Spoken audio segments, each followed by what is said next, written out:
Tu vas nous parler de 13 Reasons Why. Tu nous avais parlé de la saison 1 l'année dernière et tu nous l'avais fortement recommandé. Alors qu'est-ce que tu penses de cette saison 2 tant attendue? Cette saison 2 La saison 2 Et bien la saison 2 est encore plus forte et intéressante que la première, car elle va encore plus loin. Notre intérêt ne tourne plus autour d'Anna et des raisons de son suicide, mais autour de ce qu'est la vie quand on a 16 ans. Il n'y a plus une victime, mais des victimes. Cette saison est moins lente, elle se lance directement dans l'action et joue même avec nos nerfs.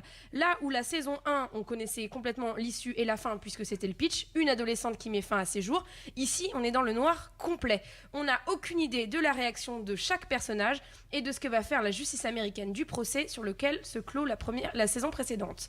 Autre excellent point qui diffère avec la saison 1, elle est féministe. Alors en fait moi j'aime pas du tout ce mot, mais on n'en a pas encore inventé d'autres pour juste définir le respect entre les sexes. Pas l'égalité, hein, le respect.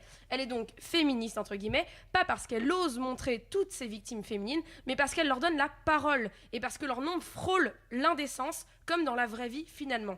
Cette saison est aussi importante pour le respect entre les sexes, car il n'y a pas que les filles qui se font violenter, qui se font violer, même d'ailleurs n'ayons pas peur des mots, et c'est important de le souligner, car c'est important car en ces temps de #MeToo, on se focalise vachement sur certaines et on peut facilement en oublier certains. Et enfin, vous n'êtes pas sans savoir que la série essuie les foudres de beaucoup d'associations et d'internautes avec des accusations graves, très graves en tout genre. Ça va de l'apologie du suicide à la glorification du violeur, etc. Des polémiques qui font couler beaucoup d'encre depuis 1 an et ça n'est apparemment pas près de s'arrêter. Eh bien, cette saison 2 leur fait un bon bras d'honneur. Un bras d'honneur comment? Tout simplement en les rendant absurdes, en les rendant ridicules. Je m'explique. Au lycée, maintenant, il leur est interdit de parler du suicide d'Anna et d'Alex.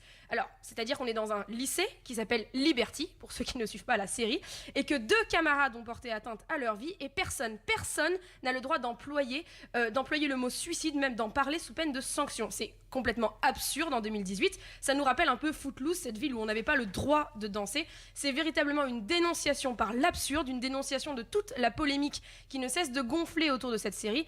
Des associations s'adressent aux producteurs en leur disant ce qu'il faut ou non filmer, parfois même ce dont il faut parler.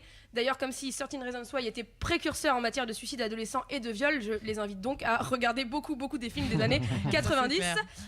Donc non, elle sort juste à une sale période, cette série. Elle sort à une période de contrôle absolu sur les sujets qu'on traite, comment on les traite, sur les blagues qu'on fait, à la télé, à l'antenne, partout. Moi, je crois au contraire qu'il faut parler, qu'il n'y a pas d'âge pour apprendre aux jeunes quel genre de problèmes ils vont rencontrer. Cette 2e saison est dure, bien plus éprouvante que la précédente. Mais là où les producteurs ont tout compris, c'est qu'ils nous amènent à nous attacher au personnage le plus dangereux de la série. J'ai pas dit le plus mauvais ou le plus méchant, j'ai dit le plus dangereux. On le sait depuis la fin de la saison 1, le photographe Tyler prépare un mass murder. Il compte ouvrir le feu dans le lycée et par la force de la mise en scène, par la force des faits qu'on nous montre et non pas qu'on nous laisse deviner comme l'aimeraient certains, on est pris d'une empathie sans limite pour Tyler, une empathie qui va nous amener, nous, spectateurs, à justifier la prise d'armes, peut-être même à la pardonner et je vais aller plus loin, même à l'encourager.